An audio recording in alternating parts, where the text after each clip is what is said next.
Hello students, how are you? I hope you all are fine and doing well. In last video, I have started the topic population interaction and discussed about two types of population interaction, that is predation and parasitism. In this video, I am going to discuss about rest of the population interaction, that is competition, commensalism and mutualism. Okay, so let us start the class. So students, we are going to study about another three type of population interaction, that is competition, commensalism and mutualism. First of all, competition. What is competition? In general language, it is a process to win something. कोई चीज़ जीतने की जो process होती है उसे हम कहते हैं कंपटीशन. फॉर एग्जाम्पल, आप एग्जाम्स दे रहे हैं and you all students of same class is competing for first position.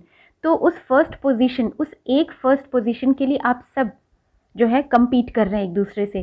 तो इसी तरह का कंपटीशन जो है वो नेचर में भी होता है between the organisms and species, because as you know all the species or all the organisms used to live in same environment to form a biological community. और एक biological community बनाते वक्त, एक ही environment में रहते वक्त, they use same resources like food and space for themselves. तो उस food और space के लिए, means वहाँ जो resources हैं उसके लिए they used to compete. अब अगर बहुत ज़्यादा है, नेचर में बहुत ज़्यादा रिसोर्सेज हैं, तब तो कोई कंपटीशन नहीं है. But as you know that in environment resources are always present in limited amount, so two species have to compete for that. So competition occurs when two species which are closely related, जो एक दूसरे से काफ़ी related हैं closely, they compete for the same resources that are present in limited amount. Like tiger और lion जो है, अगर वो दोनों जो स्पीसीज़ हैं काफ़ी रिलेटेड है एक दूसरे से, उनकी फूड हैबिट और जो उनका रहने का जो हैबिटेट है जहाँ वो रहते हैं वो ऑलमोस्ट सेम होता है. And they if they will present in the same habitat they will compete for that resources. Okay, ये तो हुआ कि कंपटीशन क्यों हो रहा है. दो रिलेटेड स्पीसीज compete कर रहे हैं एक दूसरे से रिसोर्सेज के लिए, सेम रिसोर्सेज के लिए. कई बार टोटली अनरिलेटेड स्पीसीज भी नेचर में compete कर रहे होते हैं एक ही रिसोर्स के लिए.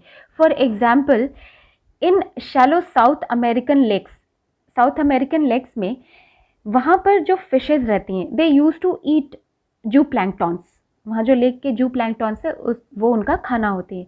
मगर कुछ टाइम के लिए विद दी सीजनल चेंजेस जो फ्लैमिंगो बर्ड्स होती हैं वो वहाँ जब विज़िट कर रही होती हैं, तो जितनी देर जो फ्लैमिंगो बर्ड्स हैं वहाँ साउथ अमेरिकन लेक पर रहती हैं, तब तक जो फ्लैमिंगो बर्ड है और जो वहाँ की रेसिडेंट फिशेज़ हैं, इन दोनों के बीच में कंपटीशन हो रहा होता है for the common food, that is for जू प्लैंक्टॉन्स. भले ही ये बहुत थोड़े टाइम के लिए हो, बट यहाँ पर केसेस क्या है, यहाँ पर दो अनरिलेटेड स्पीसीज सेम रिसोर्स के लिए एक दूसरे से compete कर रही हैं. तो मीन्स कंपटीशन जो है वो रिलेटेड स्पीसीज में हो या अनरिलेटेड स्पीसीज में, it is occurring for the limited amount of sources. Okay, तो जनरली कंपटीशन तो लिमिटेड अमाउंट ऑफ रिसोर्सेज की वजह से होता है. कई बार ऐसा भी होता है कि रिसोर्सेज जो है वो पूरी है, it is not the limited factor, means ये रिसोर्सेज भरपूर हैं, उसके बावजूद कंपटीशन हो रहा है. ऐसे केसेस में resources is not the limited sources, means जो लिमिटेड जो अमाउंट है रिसोर्सेज की वो फैक्टर नहीं होती. यहाँ पर कंपटीशन का रीज़न होता है फीडिंग एफिशिएंसी. फीडिंग एफिशिएंसी है मीन्स किसी ऑर्गेनिज्म की खाना खाने की एफिशिएंसी जो होती है, जो उसकी ताकत या फिर आप कह सकते हैं जो स्पीड होती है, वो फीडिंग एफिशिएंसी यहाँ पर मेन फैक्टर हो जाती है, जहाँ पर रिसोर्सेज लिमिटेड नहीं होते हैं.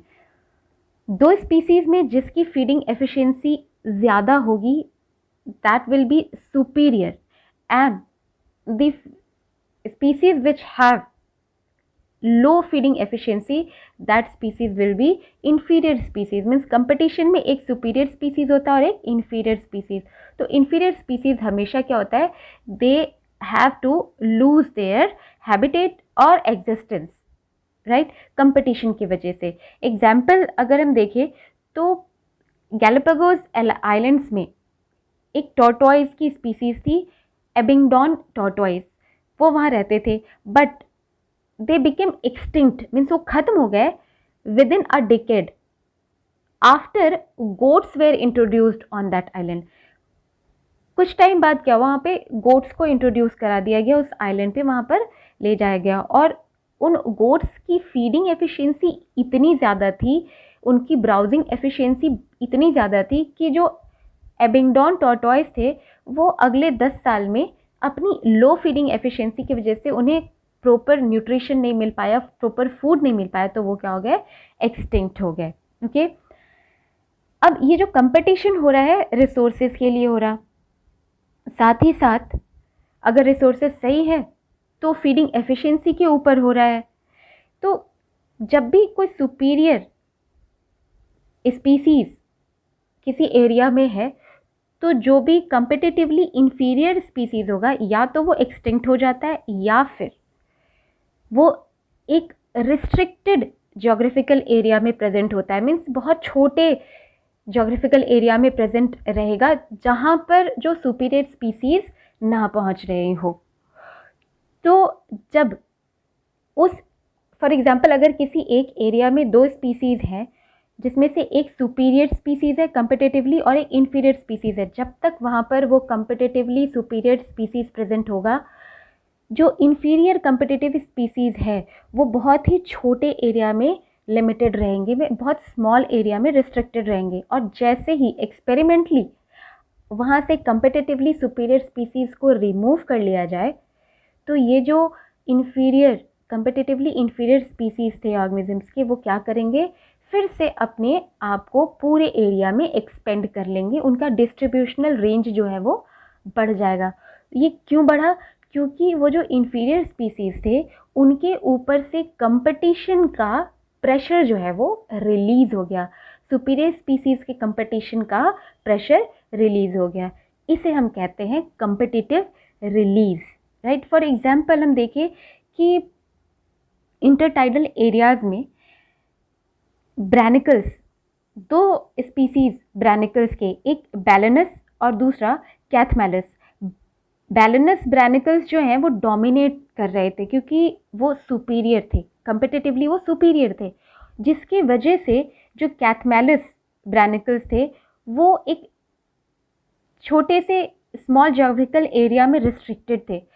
पर जैसे ही जो सुपीरियर ब्रैनिकल्स को वहाँ से रिमूव किया गया तो कैथमैलिस ब्रैनिकल्स के ऊपर से कंपटीशन का प्रेशर रिलीज हो गया और धीरे धीरे जो कैथमैलिस ब्रैनिकल्स हैं दे एक्सपेंडेड देयर एरिया और पूरे एरिया में ग्रो कर गए. तो इससे कह रहे हैं हम कंपिटिटिव रिलीज.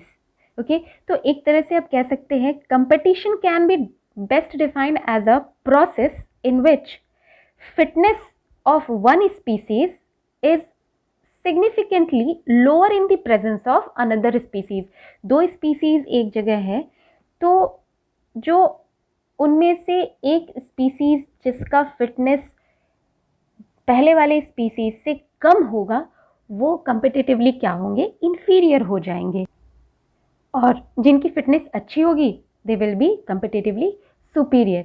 तो इससे एक प्रिंसिपल आया, एक साइंटिस्ट ने एक प्रिंसिपल दिया, गॉसेस कंपिटिटिव एक्सक्लूजन प्रिंसिपल. तो गॉसेस ने एक उनके अकॉर्डिंग, इस प्रिंसिपल के अकॉर्डिंग क्या है कि 2 closely related species competing for same resources cannot coexist in one area, and competitively inferior one will be eliminated eventually. means 2 similar या फिर 2 related species जो एक ही रिसोर्स के लिए compete कर रहे हो वो किसी एक एरिया में एक साथ नहीं रह सकते। इवेंचुअली मीन्स धीरे धीरे, ग्रेजुअली, जो कंपिटिटिवली इंफीरियर स्पीसीज है या तो वो वहाँ से एक्सटिंक्ट हो जाएगा, एलिमिनेट हो जाएगा, या फिर बहुत ही स्मॉल ज्योग्राफिकल एरिया में प्रेजेंट होगा। ओके, तो ये है गॉसेस कंपिटिटिव एक्सक्लूजन प्रिंसिपल। अब देखिए कुछ मैकेनिज्म कंपटीशन अवॉइड करने का। ऐसा भी हो सकता है कि बहुत सारे जो स्पीसीज़ हैं वो उनका जो रिसोर्सेज मीन्स एक ही, फॉर एग्जांपल फूड, एक ही फूड है उनका, राइट, और वो एक ही जगह पे भी रह रहे हैं, तो कैसे रहें? तो यहाँ पर एक चीज़ हो सकती है कि वो कोई ऐसा मैकेनिज्म डेवलप करें जिससे वो वहाँ पर कंपटीशन को अवॉइड कर सकें। तो for example if two species are competing for same resources, अब उस कंपटीशन को अवॉइड करने के लिए वो क्या करेंगे? रिसोर्स पार्टीशनिंग, मीन्स जो भी उनके पास रिसोर्सेज उस एक ही एरिया में प्रेजेंट है उसका पार्टीशनिंग कर लेंगे। जैसे कि 5 क्लोजली रिलेटेड स्पीसीज हैं वार्बलर्स के। जो वार्बलर्स बर्ड्स होती हैं वो एक ही ट्री पर रह रही हैं, सेम ट्री पर, they can live in the same tree without competing from each other even though they are using the same food। तो इसको करने के लिए वो क्या करते हैं? they used to carry out behavioral differences, like they used to change their foraging activities। foraging activity means जो फूड के सर्च करने का तरीका या फिर जो फूड जो है उसे फीड करने का, मीन्स खाने का टाइम। अगर ये पांचों जो क्लोजली रिलेटेड स्पीसीज हैं वार्बलर्स के चेंज कर लें अपनी foraging activity, means time of feeding और way of searching food, then they can coexist on the same tree और in the same habitat even though they are competing for same resources. तो resource partitioning एक तरीका है competition को avoid करने का। तो ये था कंपटीशन। अब देखिए next population interaction, commensalism. Commensalism is a type of interaction in which one species is benefited and the another species is neither harmed nor benefited। Means जो इंटरैक्शन है कॉमेंसलिज्म, इसमें एक स्पीसीज को तो बेनिफिट हो रहा है बट जो दूसरे स्पीसीज हैं जो उसके साथ जो इंटरैक्ट कर रहा है उसे ना तो कोई हार्म है ना ही उसे कोई बेनिफिट मिल रहा है। For example orchid growing as an epiphyte on a mango branch। epiphytes are the plants which grow on another plants।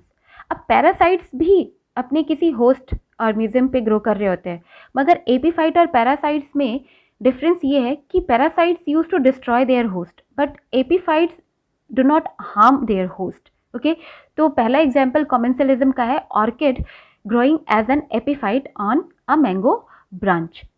दूसरा एग्जाम्पल है ब्रैनिकल्स।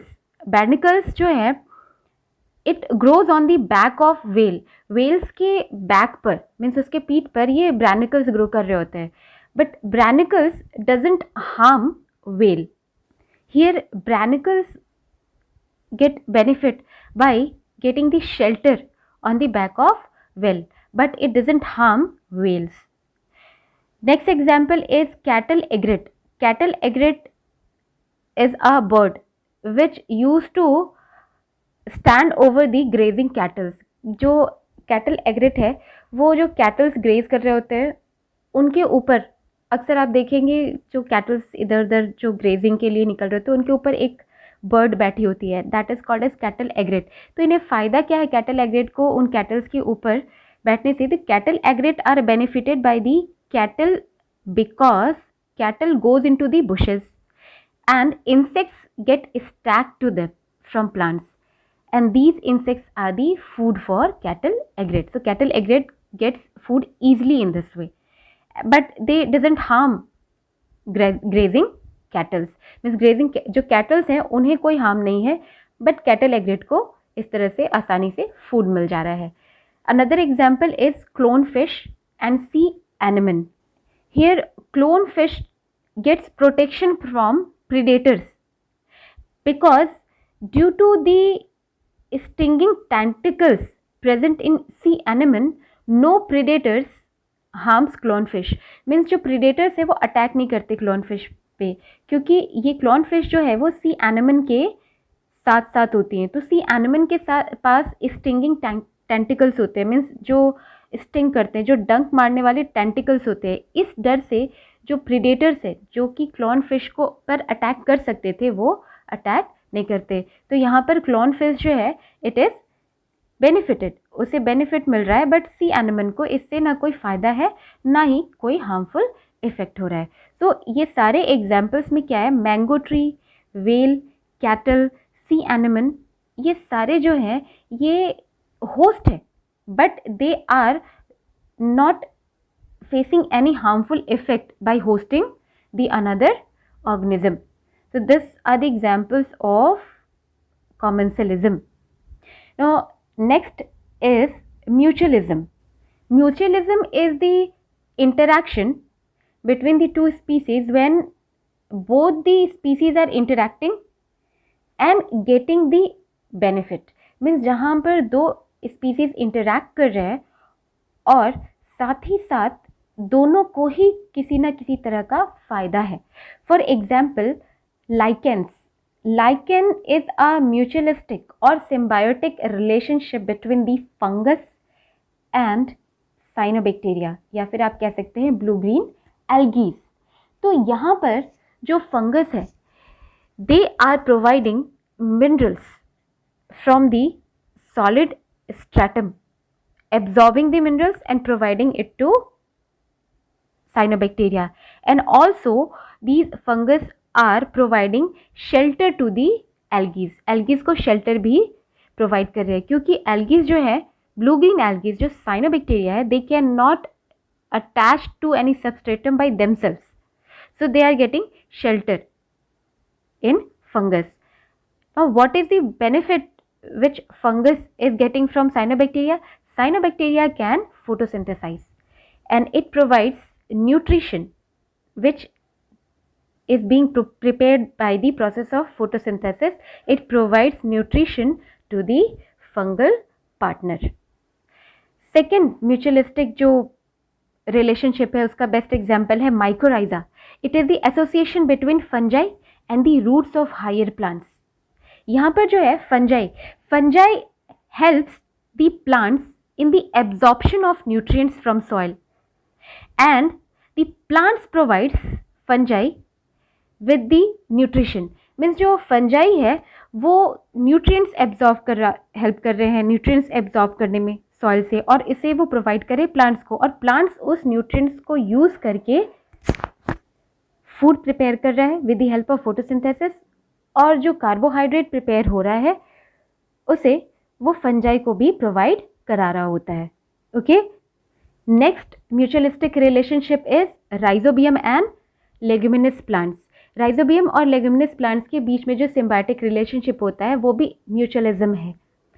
Association between rhizobium and bacteria and leguminous plant root exactly. यहाँ पर जो rhizobium है it use to fix atmospheric nitrogen for plants. जो nitrogen atmospheric nitrogen present है, atmosphere में जो नाइट्रोजन प्रेजेंट है उसे राइजोबियम फिक्स कर रहा है और यूजेबल फॉर्म में प्लांट्स को प्रोवाइड करा रहा है. And in turn plants provide shelter to the bacteria in the nodules of their root. Next mutualistic relationship is pollination. अब पॉलिनेशन क्या है? Pollination is the transfer of pollen grain from one flower to the stigma of the another flower. तो यहाँ mutualism कहाँ है? यहाँ पर जब हम बात करेंगे म्यूचुअलिज्म की तो हम बात करेंगे बायोटिक जो एजेंट्स होते हैं पॉलिनेशन की उसकी, लाइक एनिमल्स एंड इंसेक्ट्स. तो प्लांट्स जो है plant need help from animals and from another small insects for the pollination of flower and also for the dispersal of seed. seed के dispersal के लिए भी. तो जो animals और insects हैं वो pollination करा रहे हैं और seed का dispersal कर रहे हैं, और बदले में जो animals और insects हैं उन्हें क्या मिल रहा है?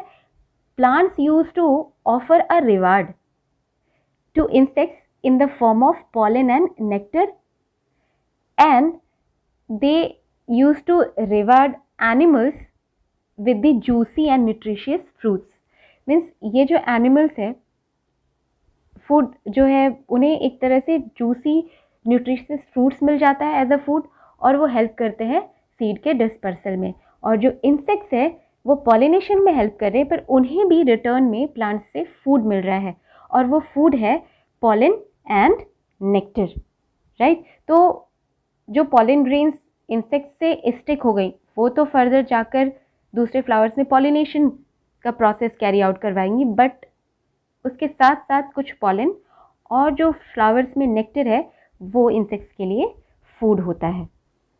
अब देखिए कि इतनी देर से हम लोग कह रहे हैं म्यूचुअलिज्म मीन्स दो ऑर्गेनिजम्स या दो स्पीसीज ऐसे जो एक दूसरे के साथ इंटरैक्ट कर रहे हैं and they are getting benefit from each other. तो इसमें से जो भी दोनों म्यूचुअलिस्टिक ऑर्गेनिज्म हैं, अगर किसी एक में भी किसी तरह का इवोल्यूशनरी चेंज आएगा तो उसके साथ साथ दूसरा स्पीसीज जो उस पर डिपेंड करता है टू रिमेन अलाइव, वो भी उसके अंदर भी इवोल्यूशनरी चेंजेस आएंगे, और इसे कहते हैं को evolution of mutualistic organisms. Means दो म्यूचुअलिस्टिक ऑर्गेनिजम्स जो हैं उन दोनों में इवोल्यूशन एक साथ होगा अकॉर्डिंगली। मीन्स एक पार्टनर में अगर इवोल्यूशनरी चेंजेस हैं, किसी तरह का डेवलपमेंट है, तो दूसरे पार्टनर में भी डेवलपमेंट होगा। For example many species of fig tree होते हैं, वो जो फिग ट्री है उसका पॉलिनेशन सिर्फ एक ही स्पीसीज है वेस्प के जो उसे पॉलिनेट कर सकते हैं उसके फ्लावर को। तो अगर फिग ट्री में किसी तरह की चेंजेस आए तो जो वेस्प का स्पीसीज है उसमें भी चेंजेस आएंगी। अब यहाँ पर म्यूचुअलिस्टिक रिलेशनशिप क्या है, जो वेस्प है it helps in the pollination of the fig inflorescence, means fig के फ्लावर्स का जो पॉलिनेशन है वो वेस्प की मदद से हो रहा है, and in turn the female wasp uses fruits of fig for laying egg. तो फ्रूट्स के अंदर जो फिग के फ्रूट्स है उसके अंदर फीमेल वेस्प जो है एग ले कर रही होती है, और उस फ्रूट्स के सीड्स जो है they act as a nourishing part for the larva. Means जो वेस्प के लार्वा है उसे न्यूट्रिएंट कहाँ से मिल रहा है for growth, from the seeds of fig fruit. तो यहाँ पर वेस्प जो है वो पॉलिनेशन में हेल्प करे, और जो फिग ट्री के फ्रूट्स है वहाँ पर वेस्प को एग ले करने के लिए साइट मिल रहा है। तो ये जो है म्यूचुअलिस्टिक रिलेशनशिप है, और इन दोनों में से किसी एक में भी अगर इवोल्यूशनरी चेंजेस आई तो दूसरे जो पार्टनर है, जो दूसरा म्यूचुअलिस्टिक ऑर्गेनिज्म साथ में है, उस स्पीसीज में भी चेंज आएगा। ओके, तो इसे हम कहते हैं को इवोल्यूशन ऑफ म्यूचुअलिस्टिक ऑर्गेनिजम्स। अब एक और बहुत ही इंटरेस्टिंग फैक्ट है म्यूचुअलिज्म में, जो कि एक तरह से स्यूडो म्यूचुअलिज्म है। मीन्स यहाँ पर किसी एक जो पार्टनर है म्यूचुअलिस्टिक ऑर्गेनिजम्स में, वहाँ पर किसी एक को तो फ़ायदा है पर दूसरे को कोई फ़ायदा नहीं है। यहाँ आप कह सकते हैं एक तरह से जो चीटिंग प्रोसेस होती है वो प्रोसेस यहाँ पर यूज़ होता है म्यूचुअलिज्म में। एग्जाम्पल है pseudo copulation. Pseudo means false and copulation means sexual contact. Pseudo copulation का एक बहुत अच्छा एग्जाम्पल है मेडिटेरेनियन ऑर्किड है एक Ophrys. It employs sexual deceit. This is very much important for exam also. It is being asked in board questions about sexual deceit. Sexual deceit means sexual cheating. एक तरह से कह सकते हैं sexual cheating. जो of rice orchid है it shows sexual deceit, ताकि जो बी स्पीसीज जो है वो उससे हेल्प ले सके अपने फ्लावर्स के पॉलिनेशन के लिए। तो कैसे ये सेक्सुअल डेसिट शो कर रहा होता है, जो ये फ्लावर है ऑफ राइस का, उसके जो उसका एक पेटल जो होता है, one of the petal of the flower of rice bears an uncanny resemblance to the female of the bee in size, color and markings also.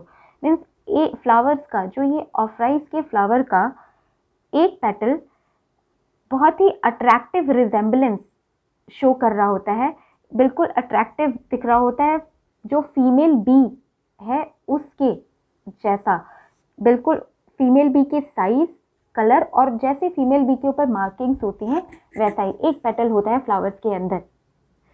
और मेल बी जो है, it get attracted to that flower which it perceives as a female bee. Means जो male bee है वो attract होता है उस flower की तरफ, ऑफराइज के फ्लावर की तरफ, क्योंकि उसका वो एक पेटल जो है फ्लावर्स का वो उसे फीमेल बी की तरह नजर आ रहा होता है. And that male bee starts pseudo copulating with that flower. और इस प्रोसेस के दौरान जो पॉलेंस हैं वो उस फ्लावर से मेल बी के ऊपर स्टिक हो जाते हैं. दैट पॉलन गेट डस्टेड और get stick to the male bee. और फिर वहाँ से मेल बी दोबारा से जब इस रिजेम्बलेंस से चीट होकर कह सकते हैं या धोखा खाकर